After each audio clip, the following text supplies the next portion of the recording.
Welcome to second blog. दिसूनही नाही आला तू. गजब बेइज्जती है.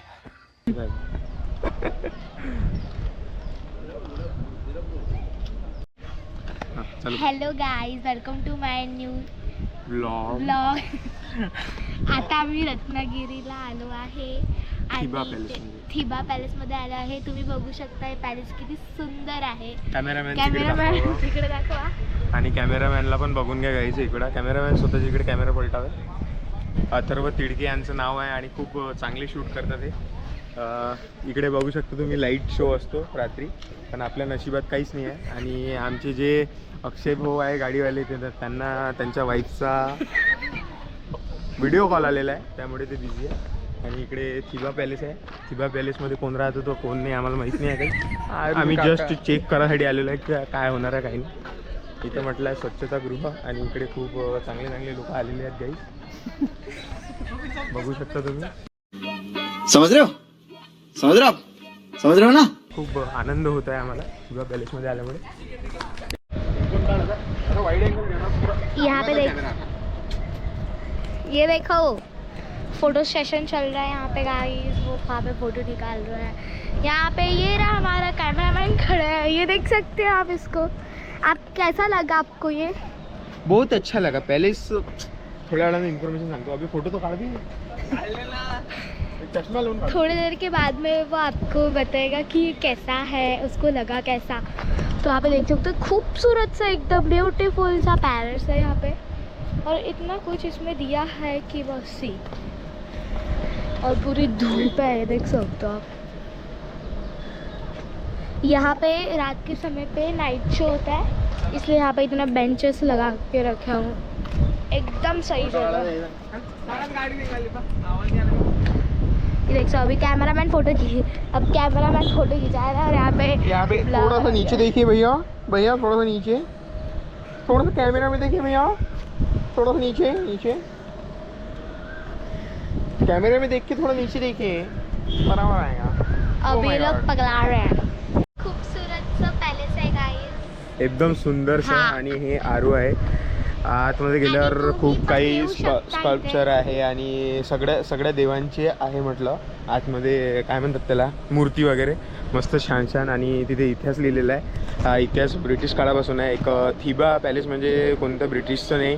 थिबा पॅलेस हे याचं नाव होतं, कोणाचं राजाचं नाव होतं.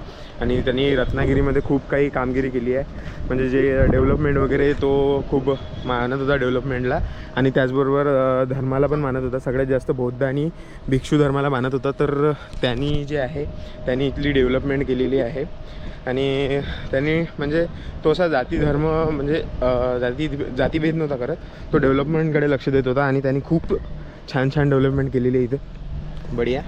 तर असा काही इथचा इतिहास आहे. आणि त्यानंतर इथं ब्रिटिश आले. ब्रिटिशने हे सगळं साम्राज्य हडप करण्यासाठी त्याच्यावर प्रहार वगैरे केले आणि त्या युद्धात तो हारला. त्यानंतर इथून त्याला शिफ्ट करण्यात आलं कोल्हापूरला. आधी कोल्हापूरमध्ये त्याला भाड्याने एक विला घेऊन दिला. त्यानंतर तिथे त्याचा स्पेशल एक विला बांधण्यात आला. असा काही इतिहास होता रत्नागिरीच्या थिबा पॅलेसचा. आता पुढील भागात म्हणजे पुढे जाऊ आपण दुसरा कोणता स्पॉट बघायला, नाही तर सरळ मुंबईला भेटूया.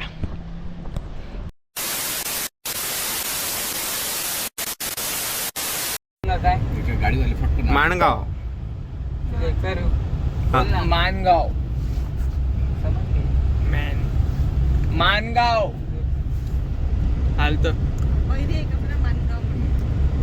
मुंबईत येते आहे. मुंबईला Head northwest on Tiba Road toward National Highway 166, then turn right onto National Highway 166. गलत समजून राहील ना. Turn right onto National Highway 166. Left नाही राईट मारला आपल्याला तिकडे झाला. थांब एक मिनिट डबल सर्च कर मानगाव मग जाऊ.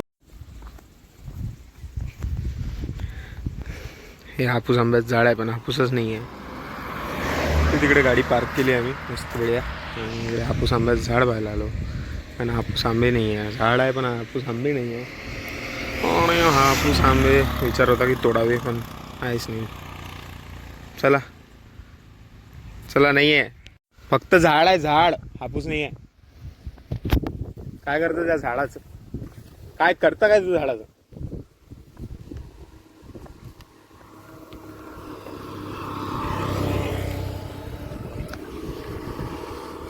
चालले कुठं मग?